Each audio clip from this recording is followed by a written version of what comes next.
तो भाई tough times for Chelsea fan. I mean like मैं यार चेल्सी का हार्डकोर फैन भी नहीं हूँ, बट स्टिल दिमाग में ना कहीं इतना ज़्यादा थॉट प्रोसेस में मैं एंगेज हो पा रहा हूँ ना, मतलब इतना ज़्यादा दिमाग चल रहा है ना मेरा इस समय सिचुएशन को लेके कि मैं like I can't even imagine कि इस समय चेल्सी के फैन जो मेरे फेलो क्रिएटर्स हैं, चाहे हम बाबा की बात करें, चिराग की बात करें, यहाँ पे अंकित भाई की बात करें, गुरु जी की बात करें, इनको इस समय कैसा फील होगा। मतलब अगर मैं खुद की बात करूँ ना, तो इतने इंसिडेंट आए हैं जहाँ पे कहीं ना कहीं मैं फुटबॉल के लिए रोया हूँ, चाहे रोनाल्डो का रियल मैड्रिड छोड़ के जाना हो, चाहे रेमोस का हो। जब सही बताऊँ तो रोनाल्डो वापस से यूनाइटेड में आया था, तो कहीं ना कहीं खुशी के मारे भाई लिटरली आए वो सो, मतलब इतना ज़्यादा दिल भर गया था ना। मतलब होता है यार हम फुटबॉल फैंस की भाई यही दिक्कत है कि हम बहुत ज़्यादा वल्नरेबल और इमोशनली वीक होते हैं। खूबसूरती भी है लेकिन कहीं ना कहीं यार हमारी कमज़ोरी भी है। भाई ये ओनर, आई लाइक सीरियसली यार इस जैसा ओनर कहाँ होगा। आई लाइक मेरे पास बहुत पॉइंट्स हैं, हम बात करेंगे, लॉजिकली बात करेंगे, लेकिन कहीं ना कहीं मेरे को लगा कि यार वीडियो की स्टार्टिंग में ही कहीं ना कहीं दिल से बात करना बहुत ज़्यादा इंपॉर्टेंट है। क्योंकि ये कुछ ऐसे मोमेंट्स होते हैं जहाँ आई थिंक यार it's once in a lifetime moment होते हैं, जो शायद से कभी कभार आप कभी कोई कोई मेरे को नहीं पता कि कोई फील करे ना करे, but as a football fan भाई I am so proud of this feeling कि अपन लोग ऐसे फेल्ट करते हैं। मेरे को सही में इस समय ये भी नहीं पता कि मैं कितना सेंस बना रहा हूँ। लेकिन अगर हम चेल्सी ओनर की बात करें तो भाई इस जैसा owner I think he is a role model for every single other owner जो कि इस समय फुटबॉल क्लब को रन कर रहा है। कितने ही ऐसे ओनर होते हैं जो कि यार हमारी तरह एक फ़ैन जिस तरीके से पैशनेट होता है अपने क्लब के फुटबॉल को लेके, कितने ही ओनर हम देखते हैं कि ऐसे पैशनेट होता है, ये वो बंदा है। और आज के एपिसोड में हम तमाम उन चीज़ों पे बात करेंगे जो कि इस समय चेल्सी की सिचुएशन के अराउंड चल रही है। अगेन यार it's a humble humble request कि आप लोग मैं हम सब कहीं ना कहीं फुटबॉल पे ज़्यादा फोकस करेंगे, पॉलिटिक्स पे फोकस नहीं करेंगे। सबसे पहले बात करते हैं यार कि सिचुएशन हुई क्या है। और अब सिचुएशन में ये तो हुआ ही नहीं कि सिचुएशन कितनी एडवांस होगी, कहीं ना कहीं I think this is the final game.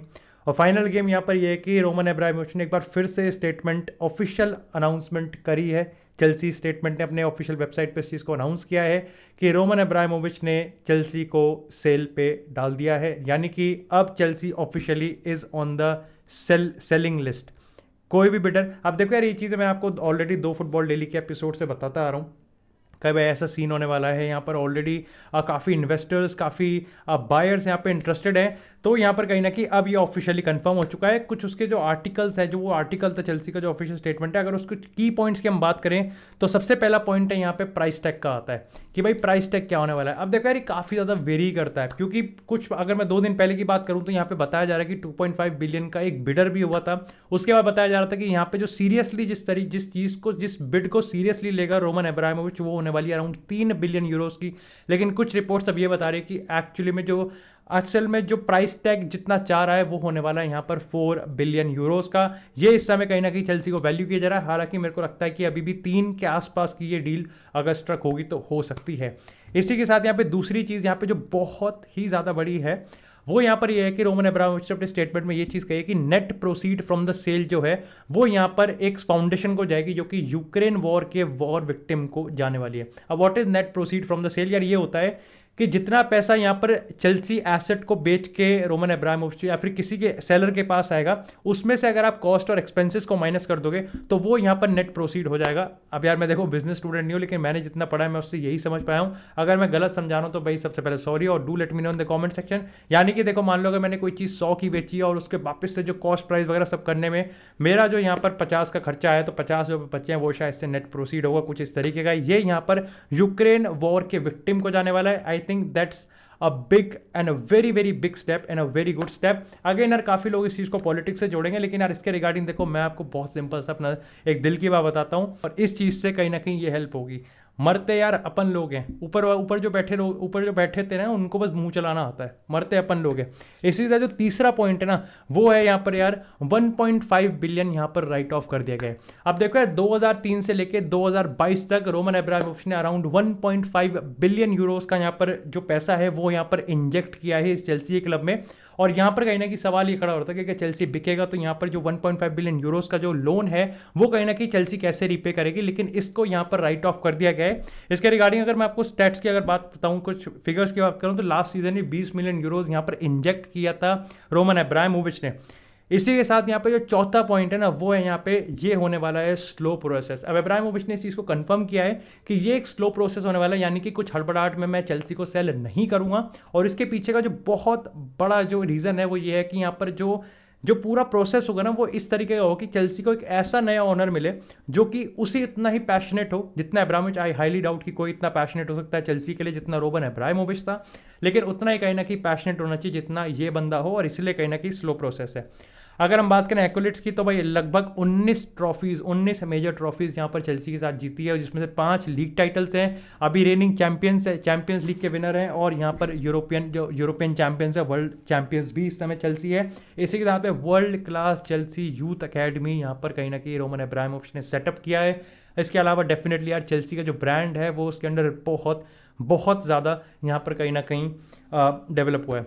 अगर हम कुछ रीजंस की हम बात करें ना कि क्यों यहाँ पर एक्चुअली में फोर्स किया है, तो डेफिनेटली हम फुटबॉल डेली के एपिसोड में लगातार इस चीज़ पर डिस्कस करते हुए आ रहे हैं। लेकिन एक बार फिर से मैं आपको सारी चीज़ें क्लियर कर देता हूँ कि एक्चुअली में सिचुएशन यहाँ पर क्या है। अब देखो यार, सीन यहाँ पर यह है कि यूके गवर्नमेंट ना कहीं सैंक्शंस लगा रही है उन ओलिगार्क्स, यानी कि उन बिलियनियर्स के अगेंस्ट जिनका कहीं ना कहीं पुतिन के साथ डायरेक्ट या इनडायरेक्ट रिलेशन है। हाउएवर यहाँ पे अब्रामोविच ने इस चीज़ को हमेशा से डिनाई किया है, बट स्टिल यहाँ पे देखो एलिगेशंस होते हैं, हम उस पॉइंट पे नहीं जाएंगे। और इसी के चलते हमने देखा कि यहाँ पर मैंने आपको एपिसोड में बताया भी था कि एवर्टन के जो एक इन्वेस्टर हैं उनको भी यहाँ पर सैंक्शन कर दिया गया है इसी डर के चलते। बाकी यहाँ पर कहीं ना कहीं मेरे को लगता है कि बोरिस जॉनसन जो कि यूके प्राइम मिनिस्टर हैं, उन्होंने अपने आई थिंक पार्लियामेंट की स्पीच में 100, 250 के बीच का यहाँ पे फिगर दिया था कि इनके रिगार्डिंग हम यहाँ पर एक्शन ले रहे हैं। तो कहीं ना कहीं यहाँ पर ये डर है कि इब्राहिमोविच की एसेट यानी कि चेल्सी को यहाँ पर फ्रोजन एसेट कहीं ना कहीं डिक्लेयर कर दिया है। फ्रोजन एसेट मतलब ना इंजेक्ट कर सकते हैं मनी और ना ही यहाँ पर पैसे निकाल सकते हैं, तो वो बहुत बड़ी दिक्कत हो जाती है चेल्सी कंसिडर। और मैंने आपको बताया भी था कि ऑलरेडी यहाँ पर 2 फ्लैट्स यहाँ पर इब्राहिमोविच ऑलरेडी सेल कर रहे हैं 152 मिलियन का, और एक काफ़ी बड़ा फ्लैट है। मतलब कंप्लीटली यूके से जाने वाली सिचुएशन यहाँ पर इब्राहिमोविच कंफर्म कर रहे हैं। इसी के साथ यहाँ पे जो बड़ा एक हाइपोथेटिकल सिचुएशन और कंट्रोवर्शियल सिचुएशन है, and I really don't want, मेरे को समझ में नहीं आ रहा कि इस पॉइंट ऑफ टाइम पे मैं इस पे कैसे जवाब दे सकता हूँ, तो मैं ये आपके लिए छोड़ रहा हूँ कि do let me know in the comment section कि आपके लिए कितना भद्दा है या फिर आपके लिए सही में सेंस बनाता है। अब इसके रिगार्डिंग यार कुछ लोग एक्चुअली में एलिगेशन लगा रहे हैं इब्राहिमोविच पे कि जो स्लो प्रोसेस जिसकी अभी हम तारीफ कर रहे थे, इस पर भी हम बात कर रहे थे कि वो जो स्लो प्रोसेस है वो यहाँ पर इसलिए कि यहाँ पर कहीं ना कहीं इब्राहिमोविच यहाँ पे जो भी है वो यहाँ पर ये समझ रहे हैं कि अगर स्लो प्रोसेस के चलते, क्योंकि 4 बिलियन या फिर 3 बिलियन क्लब इतना ज़्यादा बड़ा क्लब है कि ये कुछ 1-2 दिन में होने वाली बात नहीं है, कम से कम यहाँ पर 3 से 4 हफ्ते लग सकते हैं या फिर 2 हफ्ते लग सकते हैं। और ऐसे में अगर यूक्रेन और रशिया में कुछ चीज़ें ठीक होती हैं या फिर पीस टॉक्स होती हैं या फिर कुछ भी होता है सैंक्शन, तो यहाँ पर इब्राहिमोविच कहीं ना कहीं या फिर कुछ भी सीजन होता है तो इब्राहिमोविच यहाँ पर क्वाइटली अपनी ओनरशिप को चेल्सी में रख सकते हैं, और ये कहीं ना कहीं पब्लिसिटी स्टंट यहाँ पर बताया जा रहा है। अब देखो यार, जैसे मैंने आपको बताया कि एलिगेशंस हैं, और मैं इस समय कहीं ना कहीं, मैं चेल्सी का हार्डकोर फैन भी नहीं हूँ, बट कहीं ना कहीं मैं इस समय कहीं ना कहीं बिल्कुल भी, तो मैं समझ में नहीं आ रहा यार मैं इस चीज़ को कैसे आंसर करूँ। और जस्ट बिकॉज कि भाई अपन सुनो आज पॉडकास्ट करेंगे जब रात को चेल्सी फैन क्लब चेल्सी हार्डकोर्स के साथ यहाँ पे, तब इस चीज़ पे डिस्कस करेंगे।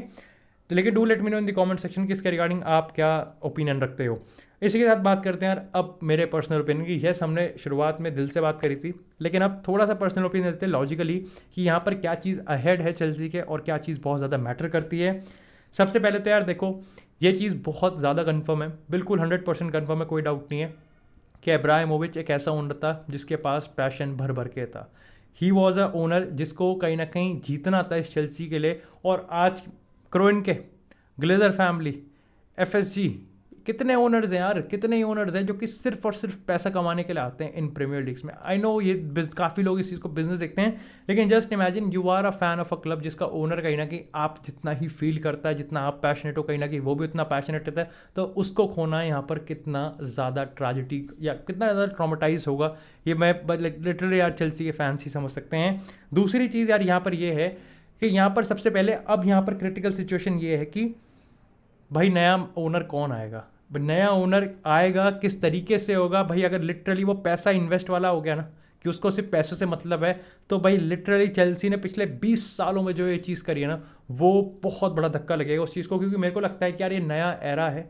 अब ये एक ऐसी चीज़ है जिसको कोई भी अंडू नहीं कर सकता, अनलेस मिराकुलस थिंग कोई हो जाए। तो यहाँ पर चेल्सी के लिए भाई, चेल्सी फैंस के लिए, चेल्सी स्टाफ के लिए, चेल्सी प्लेयर्स के लिए, एवरी सिंगल पर्सन जो कि उस चेल्सी क्लब से अटैच ना, उसके लिए एक नया एरा स्टार्ट हो रहा है। हम यहाँ पे 1 साल 2 साल की बात नहीं कर रहे हैं, हम यहाँ पे 10-15 सालों की बात कर रहे हैं। तो ये एक बहुत बहुत बड़ा टर्न है, बहुत बड़ा टर्निंग पॉइंट है, and this has to be very very clarified, मतलब बहुत अच्छे तरीके से होना चाहिए। और तीसरा पॉइंट है कि धक्का तो लगा है ऐसे पॉइंट ऑफ टाइम पे। आई मीन लाइक सीरियसली, ये एक ऐसी चीज़ है जिसका कोई परफेक्ट टाइम नहीं हो सकता। ये एक ऐसी चीज़ है जिसको हम ये नहीं कह सकते कि हाँ ठीक है ये इस चीज़ पर जाए, बट स्टिल कहीं ना कहीं इस पॉइंट ऑफ टाइम पे इतने सेंसिटिव इशू में हर एक बंदे को उस क्लब में धक्का लगाए कि यार ये ऐसा हो रहा है, इट्स ट्रेजिक, इट्स मतलब यार बस आप स्पीचलेस हो जाते हो, आपका दिल भर आता है कहीं ना कहीं जब ऐसी चीज़ें होती हैं। डू लेट मी नो कि ऐसा कौन से वो इंसिडेंट थे फुटबॉल में आपके लिए जिसने कहीं ना कहीं आपको इमोशनली बहुत ज़्यादा दुख दिया था, या do let me know in the comment section. बाकी यार इस एपिसोड पे मैं इस टॉपिक पे अभी इतना ही बोलूँगा। बाकी आज हम अपने चैनल पे एक फुटबॉल पॉडकास्ट भी करेंगे, तो डू मेक श्योर कि आप उसमें ट्यून इन करें। अगर आपको एपिसोड पसंद आए तो एपिसोड को लाइक करें, चैनल को सब्सक्राइब करें। आपको इसी तरह फुटबॉल से रिलेटेड एक्सक्लूसिव कंटेंट चैनल पर मिलता रहेगा। तब तक के लिए stay tune, stay safe, and I will see you in the next episode.